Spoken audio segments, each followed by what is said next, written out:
It doesn't matter how far you might rise. At some point, you are bound to stumble, because if you're constantly doing what we do, raising the bar, if you are constantly pushing yourself higher, higher, the law of averages, not to mention the myth of Icarus, predicts that you will at some point fall. And when you do, I want you to know this, remember this: there is no such thing as failure.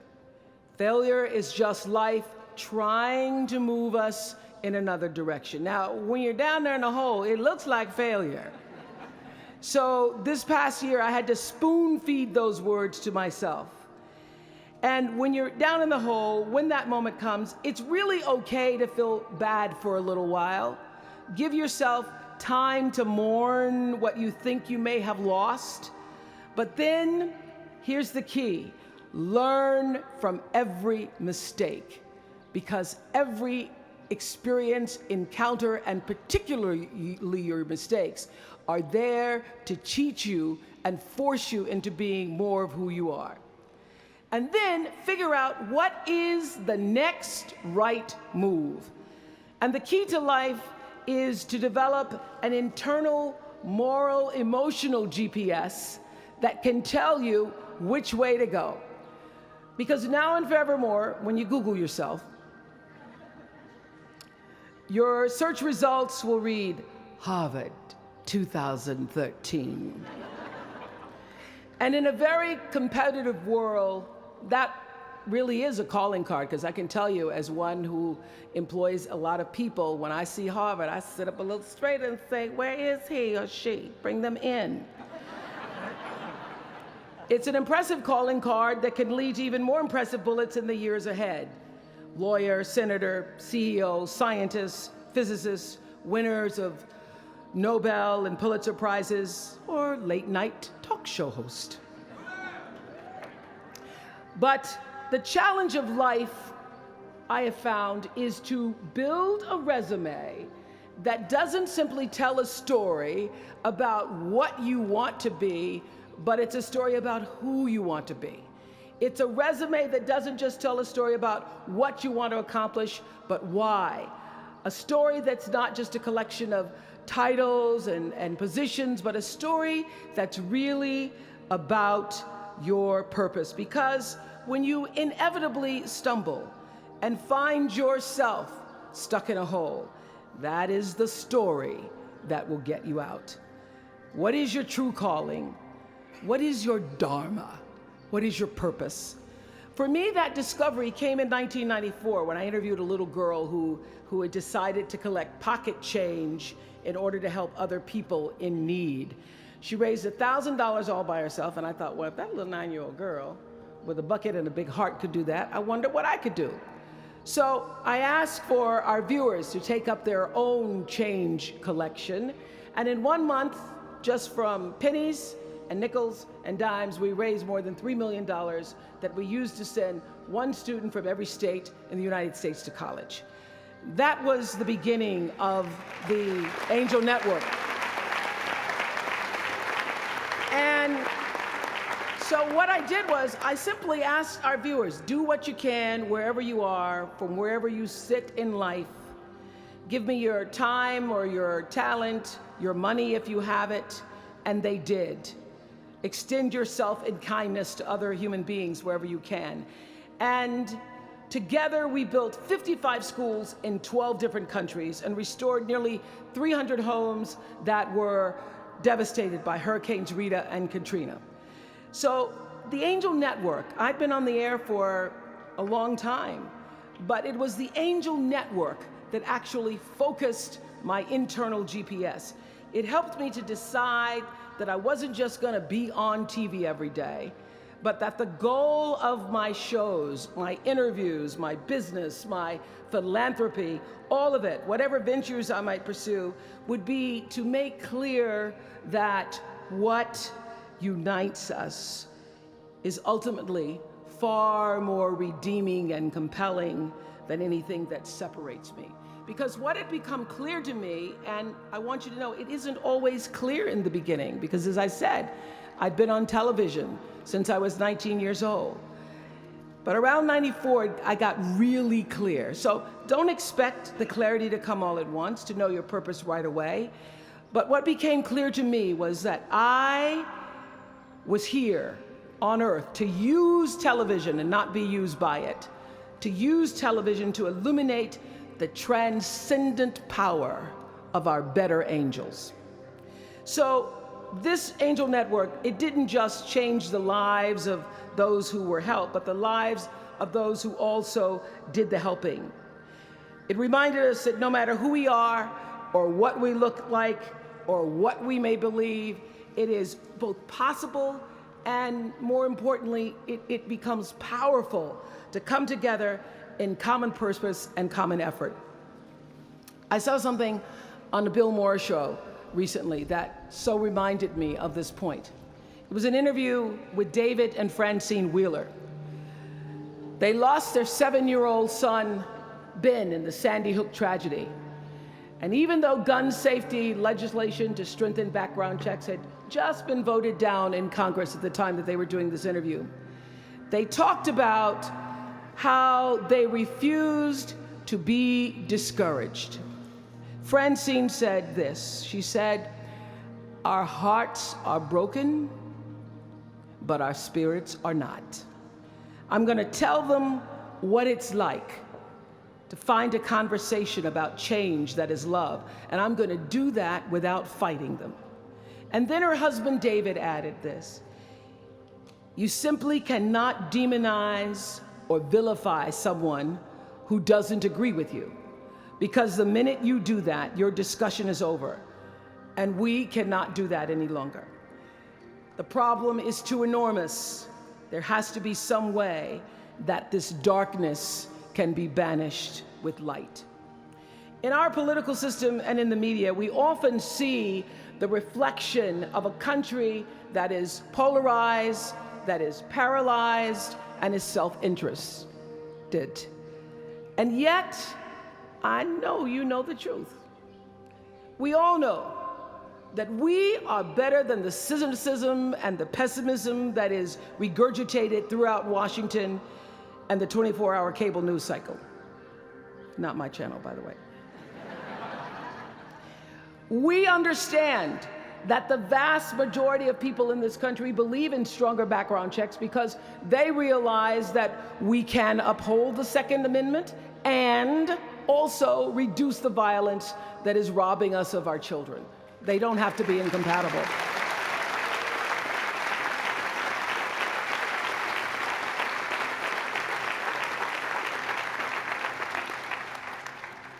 And we understand that most Americans believe in a clear path to citizenship for the 12 million undocumented immigrants who reside in this country, because it's possible to both enforce our laws and at the same time embrace the words on the Statue of Liberty that have welcomed generations of huddled masses to our shores. We can do both.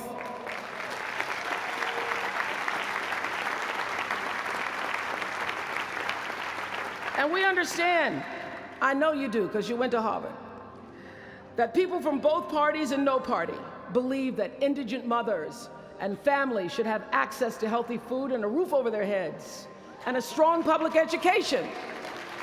Because here in the richest nation on earth, we can afford a basic level of security and opportunity. So the question is, what are we going to do about it? Really, what are you going to do about it? Maybe you agree with these beliefs, maybe you don't. Maybe you care about these issues, or maybe there are other challenges that you, class of 2013, are passionate about. Maybe you want to make a difference by serving in government. Maybe you want to launch your own television show. Or maybe you simply want to collect some change. Your parents would appreciate that about now. The point is, your generation is charged with this task of breaking through what the body politic has thus far made impervious to change. Each of you has been blessed with this enormous opportunity of attending this prestigious school. You now have a chance to better your life, the lives of your neighbors, and also the life of our country. When you do that, let me tell you what I know for sure. that's when your story gets really good. Maya Angelou always says, when you learn, teach. When you get, give. That, my friends, is what gives your story purpose and meaning.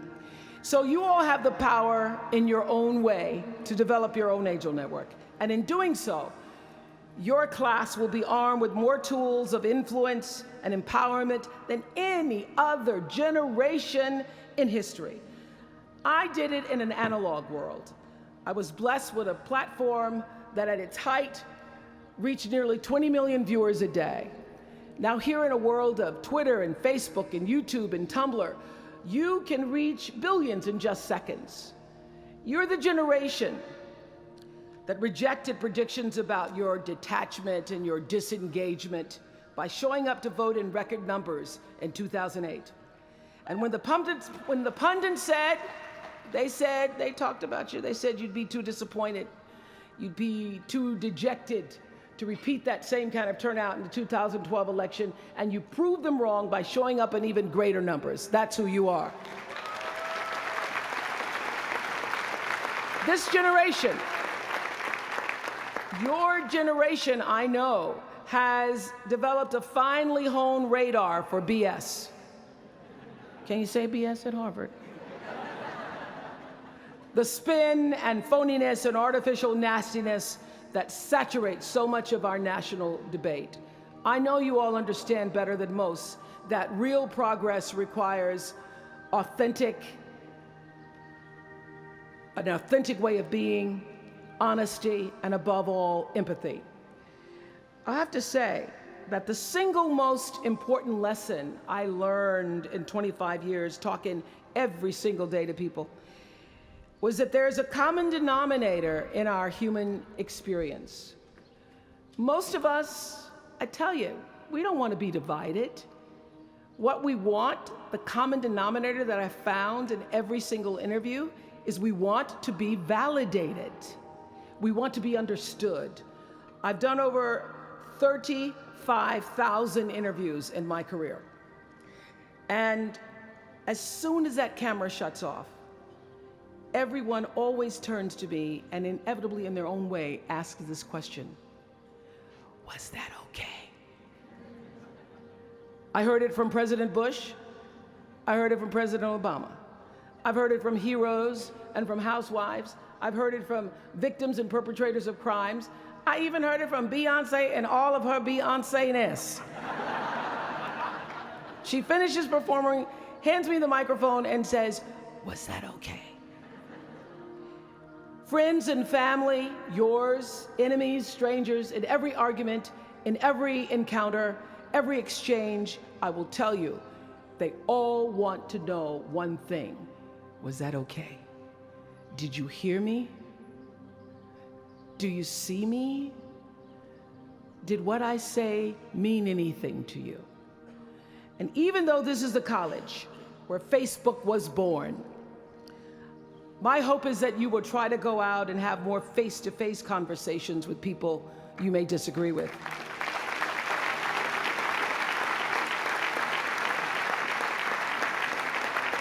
That you'll have the courage to look them in the eye and hear their point of view, and help make sure that the speed and distance and anonymity of our world doesn't cause us to lose our ability to stand in somebody else's shoes and recognize all that we share as a people. This is imperative for you as an individual and for our success as a nation.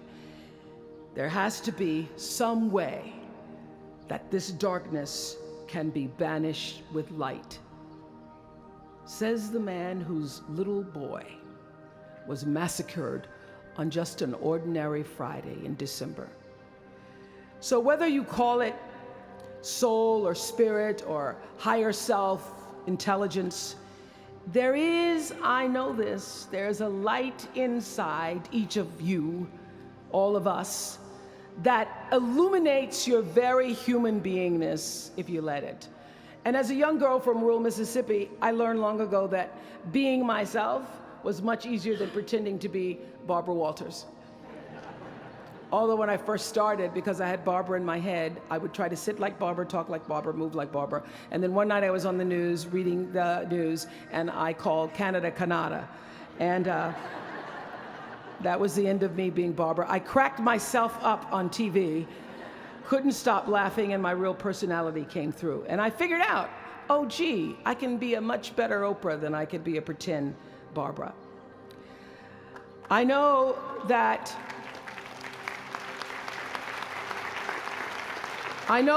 you all might have a little anxiety now and hesitation about leaving the comfort of college and putting those Harvard credentials to the test. But no matter what challenges or setbacks or disappointments you may encounter along the way, you will find true success and happiness if you have only one goal. There really is only one, and that is this: to fulfill the highest, most truthful expression of yourself as a human being. You want to max out your humanity by using your energy to lift yourself up, your family, and the people around you. Theologian Howard Thurman said it best. He said, "Don't ask yourself what the world needs. Ask yourself what makes you come alive, and then go do that. Because what the world needs is people who have come alive." The world needs people like Michael Stolzenberg from Fort Lauderdale. When Michael was just 8 years old, Michael nearly died from a bacterial infection that cost him both of his hands and both of his feet. And in an instant, this vibrant little boy became a quadruple amputee, and his life was changed forever. But in losing who he once was, Michael discovered who he wanted to be. He refused to sit in that wheelchair all day and feel sorry for himself. So with prosthetics, he learned to walk and run and play again. He joined his middle school lacrosse team. And last month, when he learned that so many victims of the Boston Marathon bombing would become new amputees, Michael decided to banish that darkness with light. Michael and his brother Harris created MikeysRun.com to raise $1 million for other amputees by the time Harris runs the 2014 Boston Marathon. More than 1,000 miles away from here, these two young brothers are bringing people together to support this Boston community the way their community came together to support Michael. And when this 13-year-old man was asked about his fellow amputees, he said this: "First, they will be sad. They're losing something they will never get back. And that's scary. I was scared. But they'll be okay. They just don't know that yet." We might not always know it. We might not always see it or hear it on the news or even feel it in our daily lives, but I have faith that no matter what, class of 2013, you will be okay, and you will make sure our country is okay. I have faith because of that 9-year-old girl who went out and collected the change. I have faith because of David and Francine Wheeler. I have faith because of Michael and Harris Stolzenberg. And I have faith because of you, the network of angels sitting here today. One of them, Khadijah Williams, who came to Harvard 4 years ago.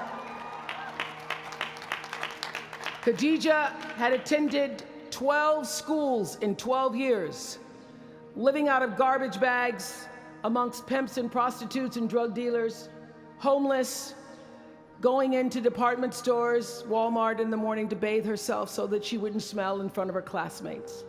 And today she graduates as a member of the Harvard class of 2013.